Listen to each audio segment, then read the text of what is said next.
Bruce Lee's death mystery. On May 10, 1973, Lee collapsed during an automated dialogue replacement session for Enter the Dragon at Golden Harvest Film Studio in Hong Kong. Because he was having seizures and headaches, he was immediately rushed to Hong Kong Baptist Hospital, where doctors diagnosed cerebral edema. They were able to reduce the swelling through the administration of mannitol. The headache and cerebral edema that occurred in his first collapse were later repeated on the day of his death. On Friday, July 20, 1973, Lee was in Hong Kong to have dinner with actor George Lazenby, with whom he intended to make a film. According to Lee's wife Linda, Lee met producer Raymond Chow at 2 p.m. at home to discuss the making of the film Game of Death. They worked until 4 p.m. and then drove together to the home of Lee's colleague Betty Ting, a Taiwanese actress.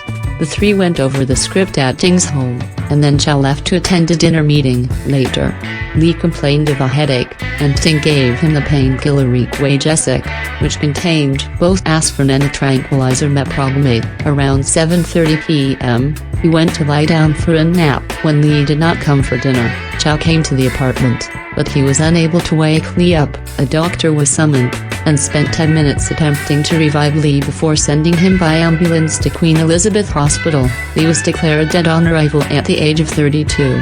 There was no visible external injury, however. According to autopsy reports, Lee's brain had swollen considerably, from 1,400 to 1,575 grams, a 13% increase. The autopsy found Equagesic in his system. On October 15, 2005, Chow stated in an interview that Lee died from an allergic reaction to the tranquilizer meprobamate, the main ingredient in Equagesic, which Chow described as an ingredient commonly used in painkillers. When the doctors announced Lee's death, it was officially ruled a death by misadventure. Lee's wife Linda returned to her hometown of Seattle, and had Lee's body buried in Lakeview Cemetery in Seattle. Pallbearers at Lee's funeral on July 25, 1973, included Taiki Kimura, Steve McQueen, James Coburn, Dan Inisanto, Peter Chin, and Lee's brother Robert. Around the time of Lee's death, numerous rumors appeared in the media. Lee's iconic status and untimely death fed many wild rumors and theories. These included murder involving the triads and a supposed curse on him and his family. Donald T., a forensic scientist, recommended by Scotland Yard, who had overseen over 1,000 autopsies, was assigned to the Lee case. His conclusion was death by misadventure caused by cerebral edema due to a reaction to compounds present in the combination medication Equagesic. Although there was initial speculation that cannabis found in Lee's stomach may have contributed to his death, T said it would be both irresponsible and irrational to say that cannabis might have triggered either the events of Bruce's collapse on May 10 or his death on July 20. Dr. R.R. Lysette, a clinical pathologist at Queen Elizabeth Hospital, reported at the coroner hearing that the death could not have been caused by cannabis.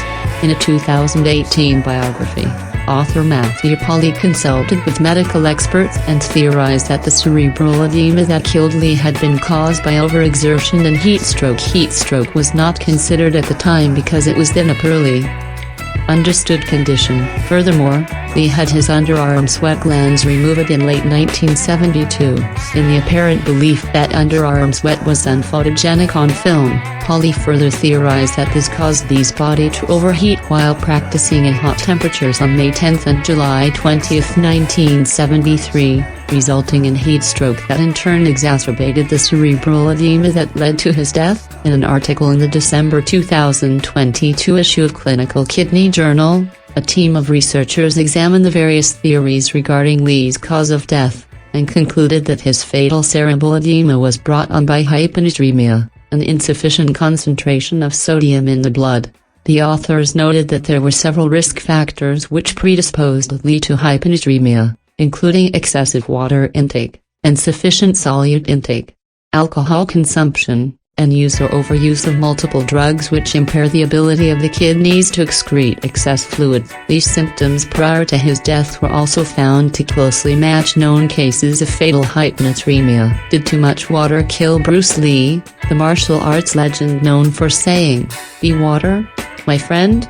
That's the notion put forth in a new research paper by a group of kidney specialists from Spain who killed Bruce Lee. The hyponatremia hypothesis is published in the December 2022 issue of Clinical Kidney Journal. Lee died at the age of 32 in Hong Kong on July 20, 1973, under mysterious circumstances, the paper states, leaning into the mythology around the actor's death. Up to now, the cause of Bruce Lee's death is unknown, although numerous hypotheses have been put forward, from assassination by triad gangsters to the more recent suggestion in 2018 that he died from heat stroke. Researchers at the Department of Nephrology and Hypertension, is Fundación Jiménez de Osam in Madrid have proposed that the cause of Bruce Lee's death in Hong Kong on July 20, 1973, could have been cerebral edema due to hyponatremia, and that the martial artist had multiple risk factors for hyponatremia that may have included high chronic fluid intake. A new theory: Bruce Lee was found dead under mysterious circumstances in Hong Kong, and over the years there have been several theories about his mysterious death. The theories include assassination by gangsters, heat stroke, cocaine use, and even epilepsy seizure. The mysterious death. Born on November 27, 1940, Bruce Lee began learning martial arts at the age of 13 in Hong Kong and came to the US at 16. At age 26, he first appeared as a martial arts fighter on American television, creating his own unique combat method that he called Jeet Kune Do, or the way of the intercepting fist. He returned to Hong Kong at the age of 29, where he became a writer, director, lead actor and fight scene choreographer. In a paper published in the Clinical Kidney Journal, researchers have now proposed cerebral edema based on autopsy. We now propose, based on an analysis of publicly available information, that the cause of death was cerebral edema due to hyponatremia. In other words, we propose that the kidney's inability to excrete excess water killed Bruce Lee.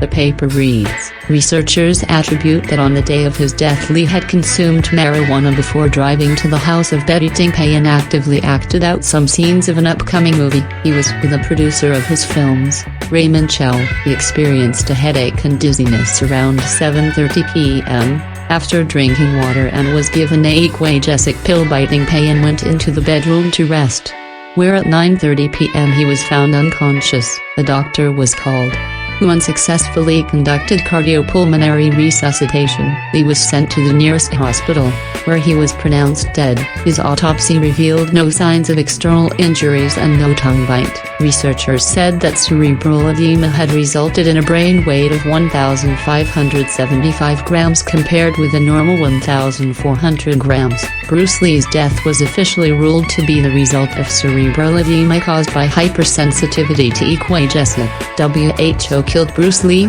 Researchers said that the condition was triggered by several risk factors that were already in play with Lee.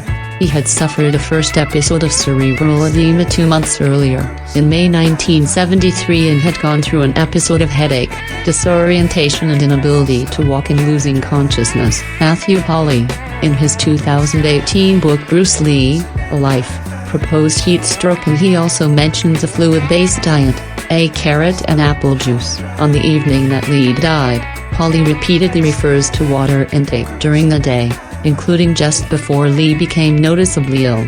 Lee consuming marijuana is a piece of evidence that indicates he was repeatedly drinking water on the day of his death. Lee had multiple risk factors predisposing to hyponatremia resulting from interference with water homeostasis mechanisms that regulate both water intake and water excretion. The paper concludes, after Lee's death, his films gained a large cult following. Lee himself became one of the biggest pop culture icons of the 20th century, and he is often credited with changing the way Asians were presented in American films. A slightly fictionalized biopic, Dragon, The Bruce Lee Story, appeared in 1993.